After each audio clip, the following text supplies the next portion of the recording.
120 minus big bracket 18 plus 6 multiplied by small bracket 9 minus 3 whole square, then divided by 6 large bracket closed. तो as per BODMAS we have to solve brackets first, और क्योंकि दो brackets given है तो innermost bracket small bracket को हम solve करेंगे पहले. तो rest of the numbers will be written as it is. 120 big bracket 18 plus 6 multiplied by, now 9 minus 3 is 6 and square divided by 6 will be written as it is. अब एक mistake मैं आपको बताऊंगी जो मैं एज अ स्टूडेंट बहुत करती थी. क्या होता था कि ऐसे जब हमें थोड़े लॉन्ग सम्स आते हैं तो उसमें क्या होता है कि जिन नंबर्स को हमें एज इट इज लिखना होता है उनके साइन नीचे आते आते कई बार चेंज हो जाते हैं. अब यहाँ जैसे डिवीजन का साइन है, वो क्या करती थी मैं कि वो नीचे आते आते कई बार डिवीजन की जगह माइनस रह जाता था. तो आपने इस तरह की मिस्टेक नहीं करनी है. साइंस को आप बहुत ध्यान से कॉपी करिए, क्योंकि जैसे ही साइन चेंज होगा आपका आंसर कंप्लीटली चेंज हो जाएगा और वहीं हम मार्क्स यूज कर जाएंगे.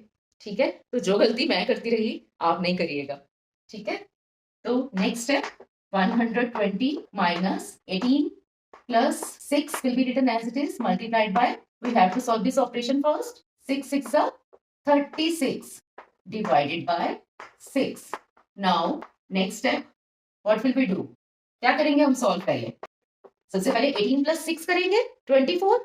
नो, क्योंकि पहले हमें एडिशन नहीं सॉल्व करना है, पहले डिवीजन और मल्टीप्लिकेशन आएगा और उसे हमें लेफ्ट टू राइट के ऑर्डर में सॉल्व करना है. राइट, और यहाँ पर क्या है लेफ्ट टू राइट के ऑर्डर में? सबसे पहले मल्टीप्लिकेशन है, तो सबसे पहले हमें इसे सॉल्व करना है. तो 18 plus will be written as it is 6 multiply by 36 is 6 6 are 36, 6 3 are 18 plus 3 21, and this will be written as it is.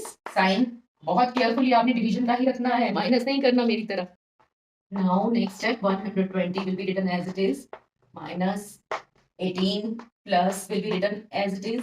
216 divided by 6 is 6 3s are 18, 6 6 are 36. Now 120 minus, we will solve this. 8 plus 6 14, 3 plus 1 4 plus 1 5, and the final answer will be 666. This is our final answer.